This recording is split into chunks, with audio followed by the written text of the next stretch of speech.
Audio on demand from Vision Christian Media. Exploring faith and the future.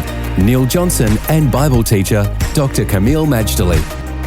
Worry and fear. Well, it's something that gets a hold of us from time to time, and some more than others. Camille, we've been talking about worry and fear and the idea of making it a conquest, overcoming it. You've shared some of your own personal challenges when it comes to worry and fear. It really is an unhealthy thing, and it's an undesirable thing. Worry and fear, it is something that was never intended for us by God. If you look at how he made us, if you look at his commands in Scripture, if you look at what pertains to victorious Christian living, there is no room for worry and fear whatsoever. I hasten to add, though, that because we're in a fallen world, and we are, as is often put, a work in progress, we're still being formed in the way Christ would have us, that worry and fear is potentially there, even though it shouldn't be. I want to argue today that worry and fear is to be rejected, among other reasons, because it is so unhealthy for us. Of course, Jesus makes great reference to worry when he talks about the lilies of the field and the birds of the air. And he says, don't worry about so many things that we worry about in our day-to-day lives. The Lord is very clear on this issue. We are not to worry and fear. We are to do something much different and much better. And that is to live a life of faith and trust in God. It's like having a benevolent, wonderful, caring, strong father figure. And when the father is in the picture, we don't worry about anything. We just nestle in his arms and let him carry us and play with us and tussle with us and care for us. That's how it should be with God. We may not wrestle and tussle, although Jacob did, but we definitely need to transfer, or shall we say, retire from worry and fear and learn to live a life of faith and trust. Now, when we talk about trust, Neil, we're not just talking about something that's in the mind and it's passive. Trust in God is incredibly active. And I hearken to the example of Charles Blondin. It's a story I heard Campolo use, and I think he does it so well. I'll tell it as best as I can.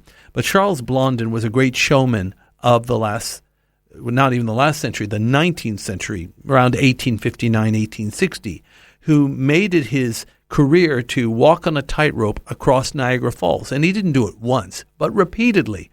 And in some sensational manners, like on stilts or in a burlap bag, he'd go across that tightrope across the chasm of Niagara Falls. But then eventually he does it this way. He leaves Canada, 10,000 people screaming and clapping for him as he departs on the tightrope.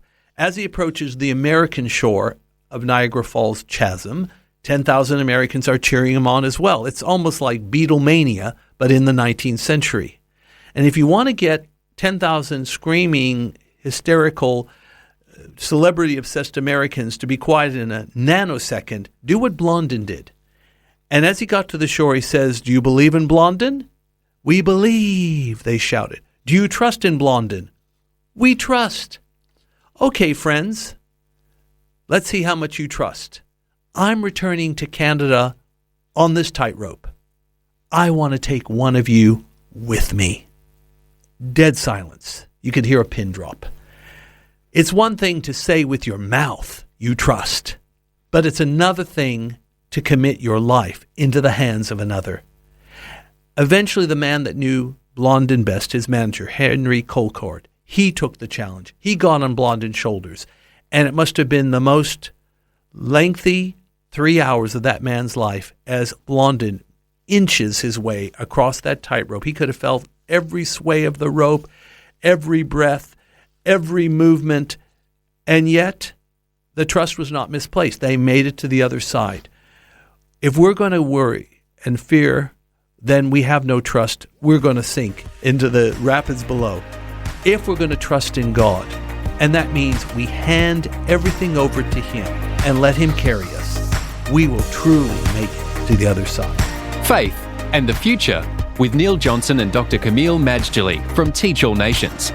Find articles, videos and podcasts from Dr. Camille, plus today's and other episodes of Faith in the Future in the Vision app or at vision.org.au. Thanks for taking time to listen to this audio on demand from Vision Christian Media. To find out more about us, go to vision.org.au.